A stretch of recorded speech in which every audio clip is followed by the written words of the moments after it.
I'm a 34-year-old guy who grew up all my life without a father. My parents split when I was really young. Mom came from a working-class background while Dad was wealthy. They initially had a happy marriage, but Dad's family didn't approve of him marrying Mom because they thought she wasn't good enough for him, and they made her life quite difficult. When I came into the picture, it seemed my dad's relatives directed their negativity towards me, pushing my mom to a breaking point. She and my dad argued about it, but he brushed it off, thinking she was just overreacting.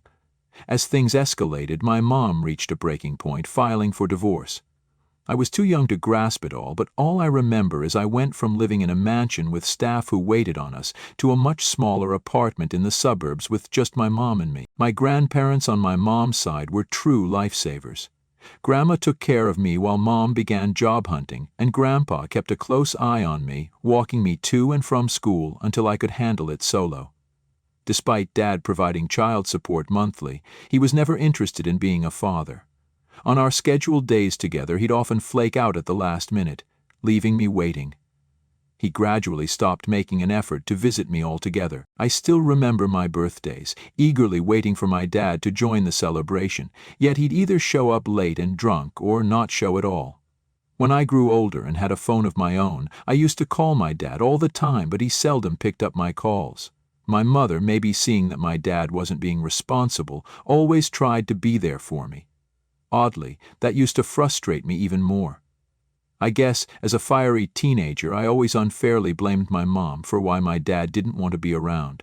One day, when I was 16 years old, I had a huge fight with my mother and ran away from home. I called my dad, hoping that he could pick me up. He didn't, so I decided to just show up at his doorstep, as I knew his address. I kept ringing the doorbell multiple times until my father opened the door and was taken aback seeing me. I smiled and asked him if I could come in. And that's when I noticed a woman standing behind him. She appeared to be wearing my father's shirt, which struck me as odd at first until my dad, instead of welcoming me, stepped out of the house to talk to me. He asked me if everything was okay, and I told him that I fought with my mother, so I needed to spend some time at his place until things cooled down. However, he said he was equipped to take care of a teenager. I stared at him blankly, trying to understand what he meant by that. I reminded him that he was my father. He sheepishly looked at me and told me that this was just bad timing.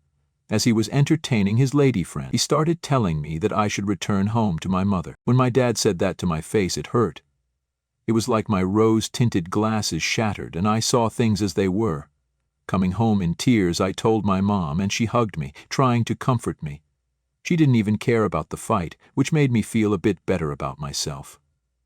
After that, I stopped reaching out to my dad. He only texted on holidays or my birthday, and even then it was just a one-liner. I quit asking him to hang out or inviting him to school events. The distance just grew from there. I promised myself I'd never let anyone make me feel small again. I wanted to build a life for myself, relying on my resilience and independence. I graduated high school and headed to college with full scholarships. During college, out of the blue, my father called me up one day. It had been years since we had talked, and although I hesitated, I reluctantly answered his call, thinking it might be an emergency. From the tone of his voice, he seemed to be drunk. He happily announced that he was getting married next month. I remained stunned as he went on to say he wanted me to meet the love of his life, as he put it, and her children, who are going to be my step-siblings. Hearing this was like a pang in my chest.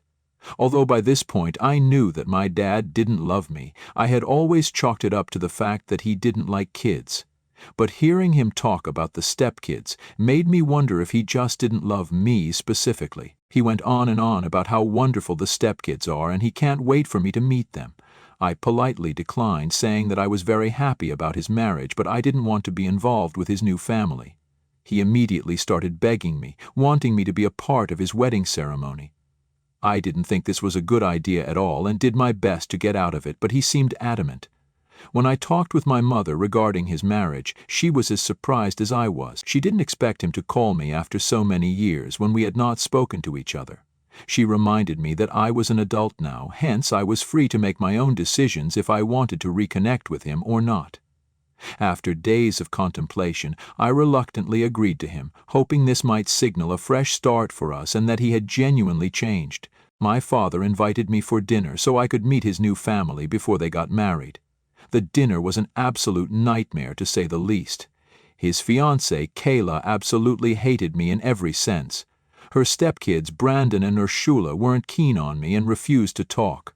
The dinner was uncomfortable, clearly showing they didn't want me there. My father remained completely oblivious to the fact and rambled on and on about how he is proud to be a dad to 3 kids now and couldn't wait to watch us all bond as a family. It grated on me to hear how he wanted to be part of a family when he couldn't be a family man for me and my mom. He aimed to be a father to his stepkids after years of failing to be one to me. Deciding to let it slide, I kept my mouth shut, wanting to give him the benefit of the doubt that he had truly changed. As we were eating our food, he brought up his will and told me that he had had to change the ownership of his properties since he was going to be married now. I nodded, not really into the conversation. Then he dropped the bomb. He invited me tonight to reveal he's transferring his entire fortune and businesses to his stepkids, Brandon and Kayla. I stopped eating, looking at him in surprise. He said he didn't want me to be shocked later, so he's giving me a heads up. I took a deep breath, asking why he was telling me now, given I've never asked for any of his money or businesses. He explained it was at Kayla's insistence, so I wouldn't bother her kids later. He continued saying I already had a job, and he didn't think I needed financial help, while Brandon and Kayla, being jobless, needed to learn the ropes of his business for financial success. He thought this would allow them to be financially successful in life. I sat there, processing the bombshell he just dropped. Trying to keep my composure, I asked him if he understood what this meant to me. He calmly explained that it was a practical decision for the financial future of his new family. I couldn't hold back my frustration and disappointment. I reminded him of the years he wasn't there for me, emotionally or financially, and now he was giving everything to his stepchildren. It felt like a slap in the face. My dad seemed surprised by my irritation and asked if giving away his fortune to his stepkids was the cause. I looked him straight in the eyes and clarified that I didn't care about his money covering my life. What I wanted was for him to be a good parent to me. I went on to express that my anger stemmed from him prioritizing his stepkids over me, his own flesh and blood. In response, my father attempted to justify his actions, saying I shouldn't be jealous of Brandon and insisting he treated everyone the same way, but the truth was, his words only deepened the wound, emphasizing the stark contrast between how he treated his biological child and his stepchildren. Despite my anger, I decided not to create a scene at the dinner table. I finished my meal in silence, feeling a mix of hurt and resentment. It was clear that I was never a priority in my father's life, and I was left grappling with the realization that his promises of change were nothing more than empty words. After dinner, I thanked him for the dinner and said goodbye to Kayla and her kids. I left the restaurant, and upon reaching my dorm, I immediately blocked him and his entire new family. I was determined to have nothing more to do with them. After that dinner, I stopped thinking about my father and wanted nothing to do with him. Just a few days later, I got a friend request on Facebook from a guy named Michael. Without much thought, I accepted. Then, bam, Michael messaged me with a picture asking if I knew these people. My brows furrowed as I downloaded the picture and saw that it was a picture of my dad with his new family. Confused, I asked where he got it and why he was sending it to me. Michael continued by saying he checked my dad's profile and found old pictures of me with him, and noticing our similar features, he assumed that I was his son. He explained that he knew Brandon and Ursula from school days and wanted to discuss something crucial with my dad. Since my dad never responded, he decided to reach out to me. Intrigued, I asked what the important matter was, and that's when he dropped a bomb. He revealed that both Brandon and Kayla had a history of scamming people. Growing up in the same neighborhood, Brandon was notorious for his gambling issues and had garnered a significant debt he couldn't repay. Meanwhile, Kayla had a penchant for stealing cosmetics and dresses from local stores. Their reputation for theft and gambling was well known, so when one day Kayla suddenly vanished with her kids, it left everyone in their neighborhood shocked. Michael wanted to warn us about them in case they were scammed as well. I asked for proof, and he sent me screenshots of group chat messages where people had discussed Brandon owing them money. He also shared mugshots of Brandon from a past arrest, indicating a troublesome history. Regarding Kayla, since Michael worked as mall security, he had video evidence of her stealing clothes from the stores. The mall's manager, who had already blacklisted her, didn't mind the video going viral to caution others. This got me really concerned because, despite not wanting a relationship with my father, I still didn't want him to get hurt. Plus, he had just handed over his entire fortune to them, thinking he would enjoy a good retirement. If these kids were indeed scammers, as Michael warned, his wealth could vanish in no time. I opened up to my mother about this and sought her advice. She was just as shocked as I was. We agreed, and she took the initiative to talk to him, conveying what Michael had shared with me. As expected, my dad didn't take it well and started arguing with my mother. Despite her recounting the entire story, he refused to believe us, suggesting I might be making up the story to get my hands on his wealth. Even when my mom tried showing him the proof Michael sent me, he rejected it, insisting Brandon and Kayla couldn't be involved in such things. My mother is a no-nonsense woman and immediately shut him down. She reminded him that we did our part by giving him a heads up, and now it was up to him to decide what to do. Dad continued to deny any involvement of his beloved stepchildren in scams. He even sent me an email because he was unable to reach me on call and message as I blocked him, that I had gone too low this time, and that he couldn't believe I would try to sabotage his relationship with his stepchildren. I was beyond pissed and decided to let this go. I knew his karma was coming to him. He had left his entire fortune to his stepkids who had a history of scamming. Even after I warned him, he blamed me instead of looking into their past, so I had done my part and there was nothing that I could do anymore. This was the last time I ever heard from my father. Both me and my mother cut him off permanently. Years passed after that incident. My mother eventually got married to a wonderful man named Luke. He's a fantastic partner to her and I enjoy spending time with him. I graduated college and currently work in a great company. Through the years, I and my mother have heard from our mutual friends that my dad hasn't been doing well. As expected, his newfound children were slowly depleting his wealth, and the businesses were accumulating a lot of debt. We never interfered, nor did we bother to check up on him. I had moved into my very own apartment and was enjoying my freedom and independence as an adult. One day, the doorbell rang. Opening it, I was surprised to see my father standing there, a mere shadow of the man he once was. I couldn't believe how different he looked and asked if everything was okay. I asked him what he was doing here. He explained that he was in a fix and had nowhere to go. He had gone to my mother's place, but no one answered her bell. I informed him that my mother was on vacation with her husband. He then told me that he had to reach out to our mutual friends to inquire about my address so he could come and see me instead. He asked me if he could come in for a moment. Torn between compassion and years of resentment, I let him in, with the condition that he had 10 minutes to explain himself before I would ask him to leave. The tension hung heavily in the air as I gestured for him to take a seat, suppressing the storm of emotion swirling within me. He nervously confessed that he had lost his entire fortune because of Kayla and Brandon. I didn't even flinch at the news, because I knew this was going to happen one day and had warned him years ago. He went on to explain that they had plunged the business into substantial debt, unable to repay their loans. Consequently, the bank seized their family house for repayment. Now they were left homeless, residing in a motel. When he tried to talk to Kayla about her children's actions, she got furious and threatened him with divorce. She told him that her children were just trying to do what they felt was right and that he should not criticize them for it. I was listening to him quietly, but at this point I couldn't help but interject. I asked him why he was so surprised with what they had done when I had warned him about this very thing. He explained that back then, he didn't want to believe me, thinking I was just jealous of him favoring them. He genuinely believed they were good kids.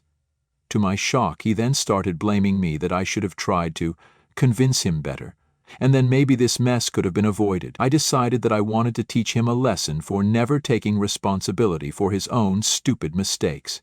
Determined, I turned on the TV and connected my phone via Bluetooth. I wanted him to witness all the evidence Michael had sent me years ago regarding Brandon and Urshula. My father's eyes widened as he witnessed a cascade of evidence, screenshots, mugshots, and a video capturing Kayla's theft from the mall. The consequences of his decision to trust these deceitful stepchildren were unfolding before him. The pain, betrayal, and devastation filled the room, echoing the emotions he had unknowingly subjected me to years ago. It was a visual reckoning, a bitter reflection of the choices he had made. Mark sat in stunned silence, confronted by the consequences of his actions. The room carried the unspoken weight of truths, and I seized the moment to deliver my own verdict. "This, Mark, is just the beginning," I declared, my voice steady and resolute. "You lost everything because you refused to believe me and my mother when we told you the truth about them. Your legacy is all gone, and now you must face the reality of your decision." I expressed how all my life I had held on to the belief that he was a good person, only to be consistently disappointed at every turn, and now I am glad he is getting his karma. He began protesting, suggesting I could have taken the evidence to the police, claiming it could have helped him uncover the truth about them. I shouted back, making it clear that it wasn't my responsibility to report them. I reminded him that my mother had tried to show him proof, but he had stubbornly refused. What more did he expect us to do? I firmly asserted that he had no one to blame but himself for losing his entire fortune. He should have known better. With that, I directed him to the door, firmly asking him to leave my apartment. Stunned, he exited silently. Revenge wasn't about sinking to his level, it was about exposing the extent of his misjudgment and ensuring that the consequences of his misplaced trust echoed in the haunting silence of his conscience. Although I feel great about my decision to finally show him the truth about his stepchildren, I can't seem to forget the betrayal on his face when he finally realized who they were. Am I the a-hole for not convincing my dad enough when he handed off his entire fortune to his stepchildren, who have had a history of scamming people? Update 1. I am overwhelmed with everyone's reactions to my post. I just posted a few hours ago and I already have hundreds of comments. The majority of you seem to agree that I had done all that I could to help my dad avoid this misfortune. To the rest who believe that I could have done better, I just want to clarify that my mother had a very serious conversation with him regarding this, hoping that he would see the truth, but my dad refused to believe us. I didn't want to reach out to him at that time because I was too hurt and wanted to protect my mental health. It was he who took this decision without consulting anyone else. He also never did a background check on Kayla and the kids.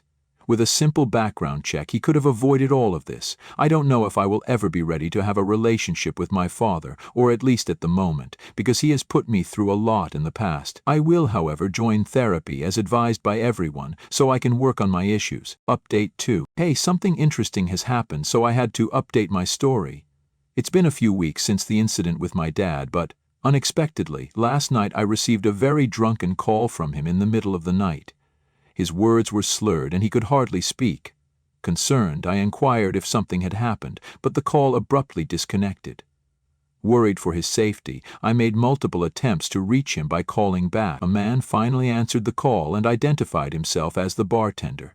He informed me that my dad was in no state to walk and asked me to come pick him up. After receiving the bar's location, I immediately drove there. Upon arrival, I found my dad completely sloshed, repeatedly expressing nonsensical regrets about his actions with my mother and emphasizing that the only person he could depend on was me. Ignoring his comments, I helped him into the car. Uncertain if I should take him in this state to see Kayla at the motel, I asked if he wanted to sleep it off in my apartment. My dad replied that he couldn't go back to her. I asked him what he meant by that, and then he told me that Kayla had left him. I wanted to ask him more, but realized that he wasn't in a position to provide much information, so I drove him back to my home. As I write this, my dad is currently snoring in the next room, and I'm waiting for him to wake up so I can ask him about last night. It was quite unusual for my dad to drink so heavily yesterday. I have informed my mother, who is back from her vacation, and she's on her way to my apartment. She wants to be present when we confront him about what happened last night. Update 3. Basically, after my father woke from his slumber, my mom and I confronted him about the truth. He seemed reluctant to open about it, so I sternly asked him not to disturb my sleep by calling me again in the middle of the night. He apologized, explaining that the reason he was hesitating to tell us anything was because he was ashamed. He then went on to reveal that Kayla had left him. After he had watched all the evidence I had shown him on my TV, he confronted Kayla, who refused to accept her children's mistakes, and argued that I was making it all up. When my father threatened to involve the police, she finally confessed. Kayla revealed how her children had always been scammers. She had attempted to reform them, but they stubbornly clung to their ways. She had relocated from her town to this big city in an attempt to start a new life where no one knew them. When she met my father, she saw financial stability and hoped her children would change eventually. However, they persisted in their reckless lifestyle, accumulating more debt. She confessed that she knew about it all along but had never imagined that they would end up with nothing. They fought even more, and Kayla confessed that now that my father had nothing to offer, she had been contemplating leaving him. She packed her bags and left. My father was almost in tears as he recounted the incident. While I felt sympathy for him, I couldn't help but reflect on how he had dug his own grave by trusting a woman over me. If only he had listened to me, he would still have his family mansion and businesses. My father then began apologizing profusely. Tearfully, he asked my mother for forgiveness, acknowledging the pain he had caused her. He admitted that he should have never let her go. Turning to me, he asked if I could find it in myself to forgive him. We remained silent, and my father expressed his commitment to spending the rest of his life trying to make amends with me. Kayla and my father are awaiting discussions with their lawyers to file for divorce. I hope my father takes legal action against her and her children for everything he has lost. It's likely to be a challenging legal battle, as they might not easily admit their mistakes. However, with the evidence I gave him and the information my father will gather from his business operations about their mismanagement of company funds, he might have enough to hold them accountable. It remains to be seen what happens with his divorce. For now, I hope he learns to live with his mistakes every day and realizes just what he missed out on when he left my mother and me in the past. I hope he realizes his mistakes and grows into a better man over time.